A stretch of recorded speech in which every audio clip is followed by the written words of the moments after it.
The reviews are in, and we're going to tell you what they are. He's the Axe Tornado, Todd Vandenberg, and I'm the Nature Dragon, Rob Steele. You can tell it's WrestleMania weekend, and I don't think we watched it, did we? No, I didn't watch it. Didn't care that much. But we do have news and reviews, and even news about us. Did you know that we are now on iHeartRadio? Woo-hoo! Yay for us. So, another place to listen to it. Tell your friends, damn it. I mean, you're stuck at home. You've got to listen to something anyway. May as well be us. Better than Joe Exotic. Definitely I did see a survey a little while ago that I thought was interesting. It said 70% of people want to be able to go back to theaters. And I'm what? Yeah, the other 30% were severe introverts. Yes, I think people just want to get out and go somewhere, but not yet. Yes, there's still a nasty thing outside. There is. I don't mean Donald Trump. Might be inside at the time.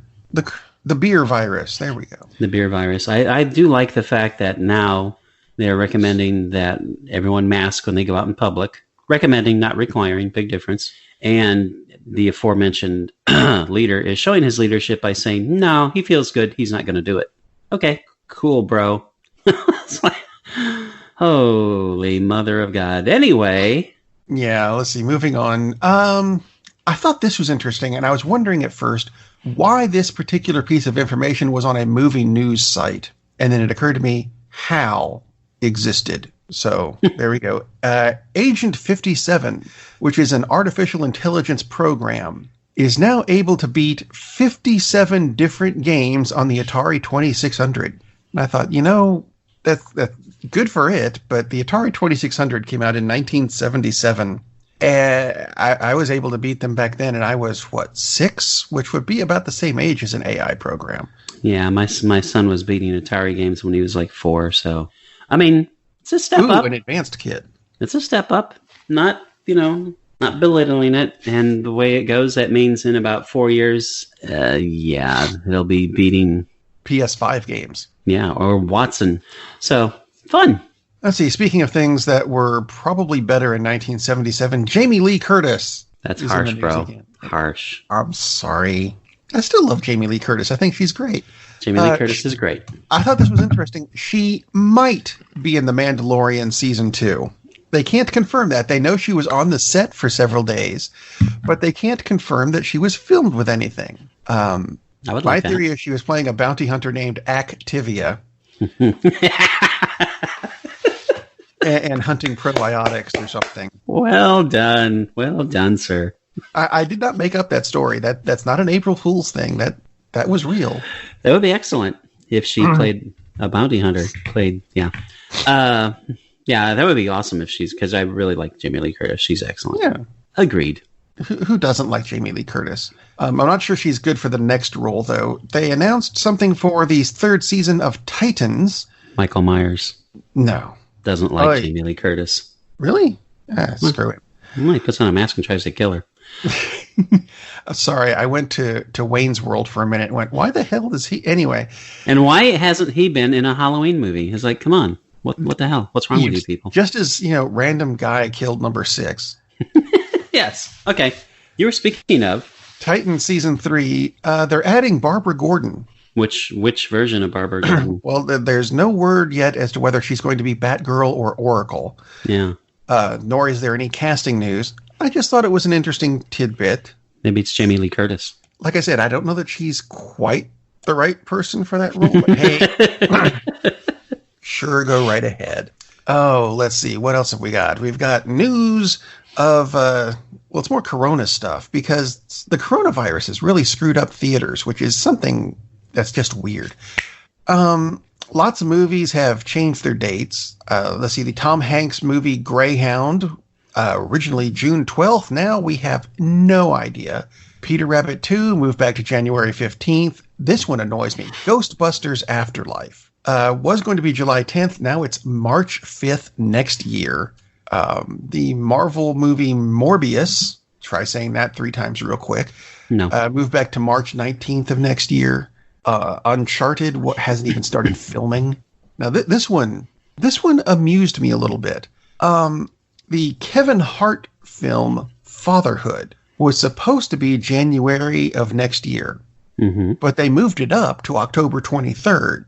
And I'm like, okay, you're obviously missing the trend here, but that's the wrong direction. My theory is that movie was going to bomb anyway, so may as well move it up to a time when people are still not in theaters. Yeah, that's what I'm thinking. Why don't they move it up to October the 23rd of last year? Yeah, that's kind of weird. I don't get that. Speaking of, though, in theaters, that does remind me, because pre-pro, not you, Ted, we were talking about, should we mention streaming services? And it's like, people know there's lots of streaming services, but there's tons out there. Here's something I came across just yesterday, which is a really interesting take on streaming and the fact that we can't go to the movie theater.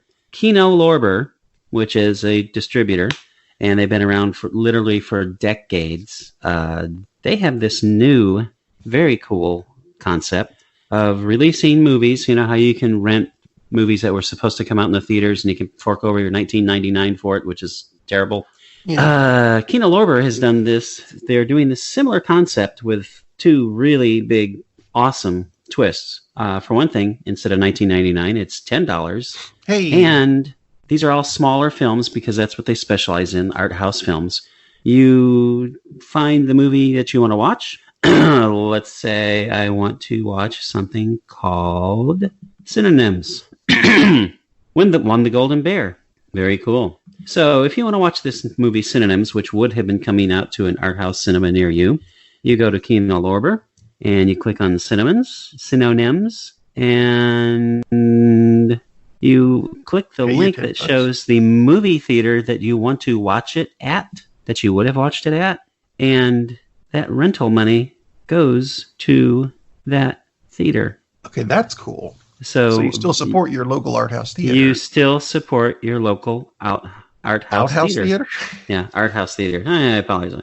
So, in Synonyms, actually, I clicked the wrong thing because that's not part of the program. It's something else. But, so, for instance, if I want to watch this movie, 1,000 Pieces of Gold, you look at play dates, you click on that. There's your list by city and state. If I want to go to the Alamo Drafthouse in Katy, Texas, if I want to go to, for instance, let's go to the Oslo Cinema in Monterey, California. And this is set up rather odd because this is basically what they were going to be playing, because some movies are not at some theaters, etc. So here's the Oslo Theater, and I'll click on that, and they get the money, and I paid $10 to watch the movie instead. So you can still support your local theater that you really like to go to and watch these movies. It's just such a brilliant concept. So kudos to Kino Lorber. I mean, that's just amazing. It's saves you money, and so it's the price of what your movie ticket was going to be anyway, and in a lot of cases, a little less. And you're supporting the theater, so awesome job on that. I thought that was just brilliant. Anyway, going from small films and great ideas to probably big films and questionable ideas, because I'll admit that I wouldn't mind going to see Ant-Man 3. However, I'm not a big fan of Rick and Morty. The reason I put the two together is because Jeff Loveness, who wrote Rick and Morty, or at least co-wrote a lot of it, has been tapped to write Ant-Man 3, which has made me kind of go, now I'm not quite as interested as I used to be. I know it's going to be good, or, moderately good, at least. I am not sure what's going to happen with that, because the other news about Ant-Man 3 is we may not be seeing Evangeline Lilly playing Wasp. Really? Yes. Oh, you haven't seen this? Yeah, she apparently decided to go on social media and talk and complain about social distancing rules and say that her freedom was more important than that. And I don't have the direct quote, but it was basically really selfish, short-sighted, and stupid. And Marvel was not happy with that comment at all. Good. And there are rumors, hasn't been announced, but there are rumors that initially rumors were that this was going to be her last appearance in the MCU. And then the rumors became that she already made her last appearance in the MCU. So we'll find out what happens with this. And obviously, it's not against the law. No. Thankfully, to say what you feel about this kind of situation. But at the same time, and we had a similar discussion years ago, when Disney said, James Gunn, you're out of here. You're not doing Guardians of the Galaxy 3 for some tweets that he did. What was it at the time? 10 years ago? Different. Yeah, it was. And that's different. Because you said these things in the third grade. Oh, geez, sorry. Yeah, but it was a joke that he had, and a joke in poor taste that he had said 10 years ago.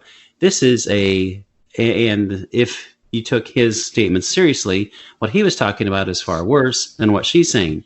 But it was a joke and it was 10 years ago. This is something she just said and deliberately made this statement. And it's not a good look. And pretty much any company you work for, they don't want you to present their product in a bad light because you're going to hurt their image. And of course, she didn't say, hey, I'm the Wasp and I say this, but she's recognizable and people make that correlation. So, yeah, she has every right to say that. And of course, Marvel has every right to fire her for saying stupid like that. So, yeah. We'll see what happens. I really enjoyed her in the role, and hopefully she, for her own health and the health of her family, realizes, oh, that was really dumb. So, yeah. So Ant-Man 3 may have some troubles. We'll see what happens. Well, there's other Marvel news that did come out this week, and mostly in the form of dates. It threw me off that Captain Marvel 2 has been announced for July 8th, 2022. And that's the way they announced it, too. It made you go, what? They were filming? Oh, 2 years from now. Oh, yeah, pricks. But they did announce the dates for the upcoming Marvel movies and what they're going to be, which I think was nice of them, finally. Yes. Black Widow got moved back to November 6th. Right. The Eternals moved to February 12th of next year, because you can't do it this year. The Shang-Chi movie, May 7th of next year. Doctor Strange 2, November 5th of next year. Grr. That's one I really want to see. Thor 4, February 17th, 2022. Black Panther, May 6th, 2022. And then, like I said, Captain Marvel 2, July 8th, 2022. 2022 is going to be a busy year. It's. I think the next 2 years are going to be huge just because there's the films that are already planned, plus this year's that have been moved back. Right. Something that's not going to be in theaters, and this is another Disney movie, Artemis Fowl, which I got to be honest, didn't look all that great to begin with, but it's going straight to Disney Plus. Yeah. There's just not a date yet. It'll be sometime this summer. But you know what? Going straight from spies and superheroes and stuff right into the first of two movies you've got this week. Because isn't it about superheroes at least? Kind of. It is about superheroes. I'm talking about a movie that came out 10 years ago. And 10 years, I mean, this week seemed like it was 5 years ago itself. So that's true. Yeah, back in August of 2010. You've aged well, by the way, since last week. I have. Thank you so much. And as you have, a few have as well. And we're both alive, which is also good. So there's this guy named Edgar Wright, and he's pretty well known right now. Writer, director, awesome movies like Shaun of the Dead, Baby Driver, which is fantastic. He wasn't that well known back in 2010. And he put out this movie called Scott Pilgrim versus the World, which was based on a graphic novel. And when it first came out, I watched the trailer and I thought, this looks really dumb. So I didn't watch the movie. So probably 4 or 5 years after it came out, I finally watched it and I thought, wow, this movie is so cool. And I thought, this week, I think I'll watch that again because I have not seen it in forever. So Scott Pilgrim versus the World. It is really, really insanely filmed in the best way. Very comic booky, and yes, it is live action, but uses a lot of frames like a comic book. You actually see lots of biffs and pows and whams like the old Batman TV show, except the CGI is better. It's not just like some cardboard cutout some guy put up. It's really beautifully shot, extremely funny, very well directed. The premise is this guy, he's kind of a schmuck, and Michael Cera plays him. And if you know Michael Cera, you're not surprised about the way the character is portrayed because he excels in those. He's a good guy, but he's awkward and kind of goofy because he fits that world so well. He's 22. He's dating a high school girl. Everyone is giving him garbage about it. He's in a not very good garage band called Sex Babam, and their whole purpose is just to go get gigs and, live life. He dreams about this other girl. Oh man, she's gorgeous. She's fantastic. She's the girl for me. Then he sees her at a party, and so he tries to pursue said girl. Only problem is, said girl has some exes, some ex-boyfriends. To be specific, she has 7. And they're actually in a league. They are the league of the 7 evil ex-boyfriends. So he has to defeat all 7 in battle to win the hand of his new love. And it is freaking hilarious. Oh my God. It's set up very much like every battle is like a video game. And it's just brilliantly conceived, brilliantly executed.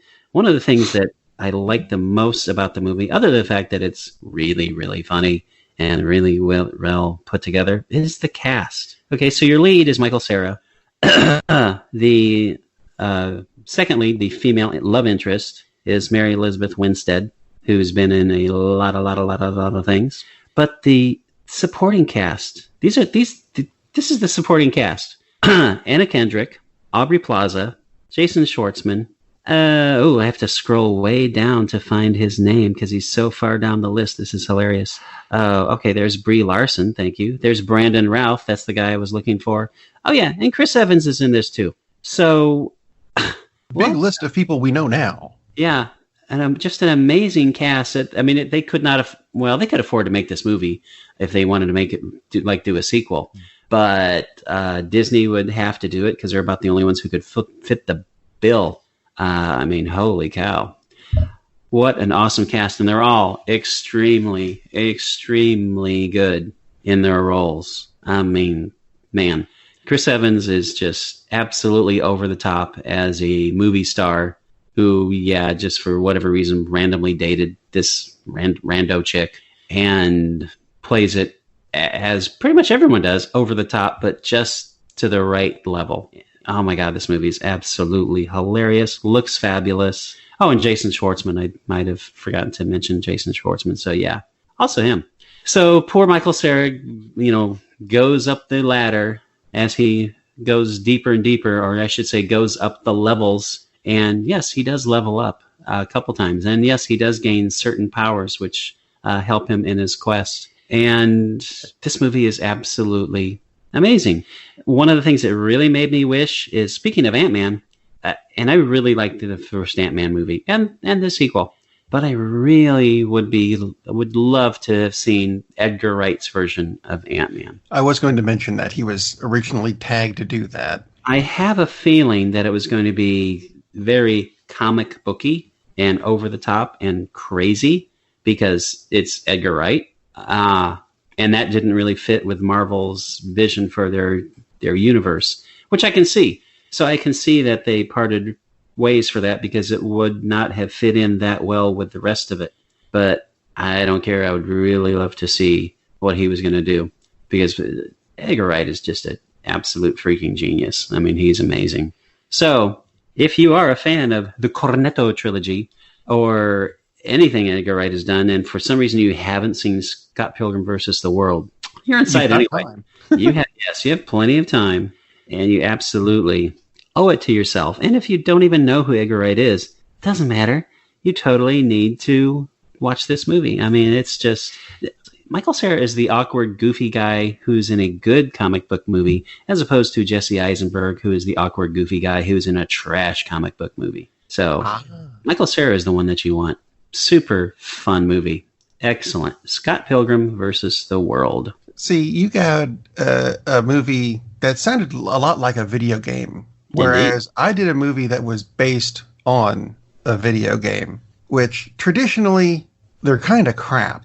Yes. This one could have been better, but it wasn't horrible either. I looked at the recently released straight-to-video, although it did have a good run in theaters, Sonic the Hedgehog.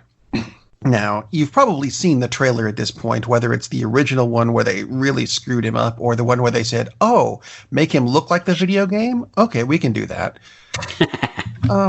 Yeah, you've seen the trailer. Well, the movie is more of that, really. There's not a whole lot to it. In the movie, Jason Marsden plays the sheriff of a small town in Montana where Sonic is sent to as a baby to protect him from bad guys. Superman, anyone? At one point in his life, though, he accidentally sets off an EMP with his speed, blacking out the entire northwest part of the United States. Oops. The U.S. government, in its infinite wisdom, decides to send Jim Carrey's Dr. Robotnik to investigate because there's no one better? Although everyone there is that you're sending who? Oh, God, not him. Don't send him. Which is kind of the way you're going to feel after a while that he's in the movie. You know, whatever. Jim Carrey's in the movie. We know that. But mercifully, he isn't in it as much as the trailers made it out to be. Yay! The movie focuses on Marsden and Sonic as they travel to San Francisco, actually, to retrieve Sonic's bag of magic rings, which are really portals to wherever you think about. Excuse me. Sonic... Well, when they first meet each other, it's in Marsden's garage. He has a tranq gun. He thinks he's going after raccoons. Nope, it's Sonic. He accidentally shoots Sonic with a tranquilizer. And the last thing Sonic sees before he passes out is Marsden's shirt that says San Francisco. He drops a ring. It opens a portal. The rings fall in. There you go. The subplot for this, I suppose, is that Sheriff Marsden is going to go be a beat cop in San Francisco to prove himself to himself. His wife says he doesn't need to, and she doesn't really want to go to San Francisco because her family lives there and they don't like him. Guess who doesn't care? That's going to be you after a few minutes. It's a pointless subplot. It's unnecessary, but it does provide a couple of comic things and explains where Sonic gets his shoes. Marsden's niece. Anyway, was it a horrible movie? No, not really. It's purely a kid's film, and it only really had two things that I did not... No, wait a minute. Three things I did not like about it. I forgot Jim Carrey was in it. Number one, I have never liked Jim Carrey. And he does some of his over-the-top stuff in this, and you kind of go, well, why exactly are you doing that? Because I'm Jim Carrey. Yeah, shut up. I saw him do something in a somewhat serious role a few years ago, and I went, he can do serious stuff. Did he choose to in this? No, didn't. Two, this movie had entirely too much product placement in it. Ooh. And I mean, not just that Sonic the Hedgehog had a collection of Flash comic books, which I thought was cute. It's things like they end up in a restaurant and the waitress says, "Can I get you guys something to drink?" "Yeah, I'd like a mellow yellow." I didn't even know that stuff still existed. You know, that's blatant product placement. Mellow yellow? Mellow yellow. Oh, wow. To make it worse, Olive Garden is mentioned throughout the entire movie. Wow. To the point where they start mentioning menu items and... What was it? There's a general at the end of it. "Have you tried their endless pasta bowl? It never ends." And you go, it's freaking Olive Garden. Why are we talking about this in this movie? It's not Pasta the Hedgehog, you know. Usually when you have tie-ins like this, that they're big products and Sponsored. Companies that would have paid a lot of money. It's like Mellow Yellow. I mean, I'm not going to be smart. A subsidiary of Coke. Yeah, I don't care for Olive Garden, but it's part of a big corporation. It's like, okay, fine. But Mellow Yellow, wow. Yeah, the third thing I did not care for was that this movie should have come out about 30 years ago when Sonic was popular. I mean, I do know that the tech didn't exist and it would have been really horrible, but just because you've developed the tech doesn't mean we should do it now. Or, at least I was thinking... maybe they've gotten it out of their system and we can move on. No, they haven't, because there could be a sequel because it did good in theaters, surprisingly good in theaters. Robotnik doesn't die. That's not a spoiler. You see it in the trailer if you look for it. And Tails from Sonic 2 makes a cameo mid-credit, in the mid-credit scene, which is kind of cool because I liked Tails. But the best part of the movie, which I'm going to tell you about, is the credits before we get to that cameo. That's right. The best part of the movie is the credits because they recreate the entire movie using the 16-bit Sonic the Hedgehog video game footage, or at least that's what it looks like. And frankly, that works better than the movie did. Oh, wow. It's only about 2 minutes worth of stuff, and you go through the whole movie and you go, oh, that version is better. That's a problem when the credits are better than the movie. It is. But just to sum it up, do you have kids? Do they like old video games? Then they'll like this. But for adults, do you like old video games? You're going to like this better than the Super Mario Brothers movie. I actually like that movie, and I know I'm one of like 8 people. And yeah. That movie I know. I still maintain that they purposely did an awful job on the design of Sonic when they put the first trailer out just to get people talking about it, and then went ahead and went with their plan to use the real design, because otherwise who would have been talking about a Sonic movie? Exactly. Anyway, you're absolutely right. But you watched another movie. I did watch another movie, which was a deliberate horror show as opposed to the initial design of Sonic with human teeth.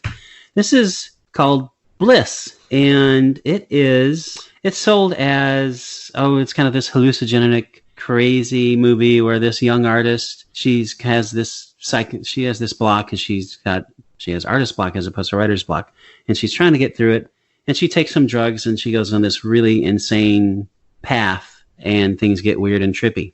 Like, okay, that sounds really cool, sounds interesting. And it does all those things. It does get definitely weird and trippy, and goes in really weird areas, but also gets really, really violent and gory, which I was not really expecting from the trailer, which I was happily surprised because I like violent, gory movies as long as they really are fit the plot, and it does. So this poor young lady, she's been successful as like painting album covers, things like this, but she's had this block. She's like 2 months behind on her rent, something like that. She goes to meet her agent to get her advance, and she hasn't done anything lately. So the agent, instead of giving her the advance, dumps her.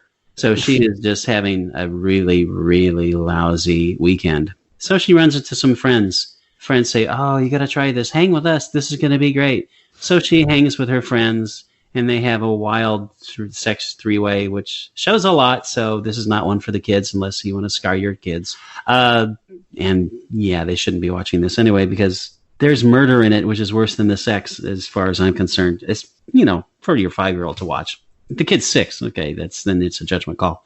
So they have this insane, wild night. And her friend gives her a drug. Says, oh, you got to try this. This will be wonderful. Because she's already taken some drugs from her friend. Now she takes this other drug called Bliss, hence the name of the movie. So she has this amazing experience, absolutely crazy, trippy. She gets home. She has her painting is this huge, probably 10 feet, 8 by 8 feet.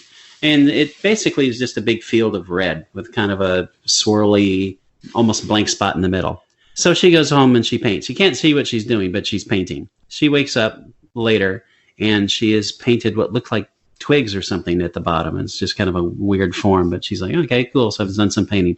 She goes out on more adventures. She does more drugs. She gets weirder and stranger. And there may be some murders involved because something is happening to her, which is not really cool. Like she bites people. Ow, they're hurt. And yeah, she starts like drinking their blood. It doesn't appear that she's a vampire. She's definitely not a zombie, but something really messed up is going on here. She goes home, she paints more. So this series repeats, lather, rinse, repeat, except you're lathering with blood, basically. So it gets crazier and crazier until it flips way over the top in a really good way. And so her painting is moving along in stages, and now you see what she's actually been painting at the bottom, and as it rises up, and it comes to I don't want to say any more other than just it comes to a very satisfying conclusion. And I did guess what the painting was going to be about maybe a third of the way through the movie, which I usually don't try to do that, but I just thought, I think that's going to be it. And I was right, which is like, not like I'm a movie detective or anything, but it's like, it made sense. It's not like oh, I guess what happened in The Sixth Sense halfway through. It's not that kind of an issue. Not like, oh, shoot, I ruined the movie for myself. But it absolutely makes sense within the context of the whole film. And I really, really enjoyed this movie. It's definitely a low-budget film. Not that it looks like it, but just you don't recognize any of the stars. But they all do a really, really good job. It definitely looks like a bunch of people who have hung out in like local theater and thought, you know what, let's get together and make a movie kind of a thing, because they have the vibe of people who know each other. So the connections seem very good. Either that or nobody knows each other and they're just excellent actors. It was really, really good action. It's also really short, 81 minutes, which is in this age of movies that the runtime at the theater, not the director's cut, is pushing 3 hours. That's a short film, but it doesn't feel like it. It tells its story. It jumps right into it. You don't have, as in a movie I reviewed about a month ago at this point, 45 minutes of god-awful, boring exposition for no damn reason because they never developed the characters. And nope, none of that is in here. None of that is in here. That was Green Inferno, and by God save you if you watch that piece of garbage. Bliss is a really, really good, small horror film. So if you are in the mood for a horror movie that's not part of a big franchise, never heard anything about it, Bliss is the one you need to watch. Bliss was very, very well done.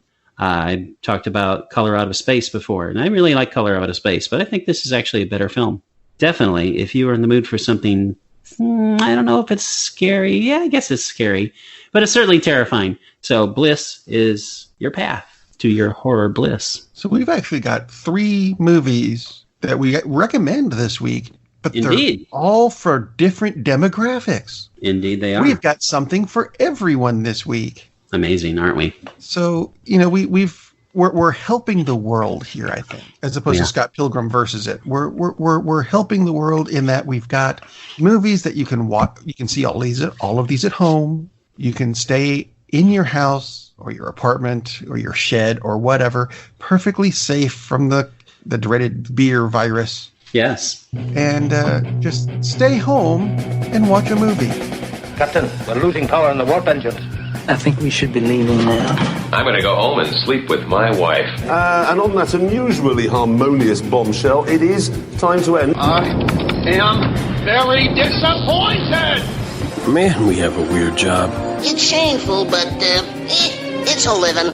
And like that, he's gone. Hey, who turned out the lights?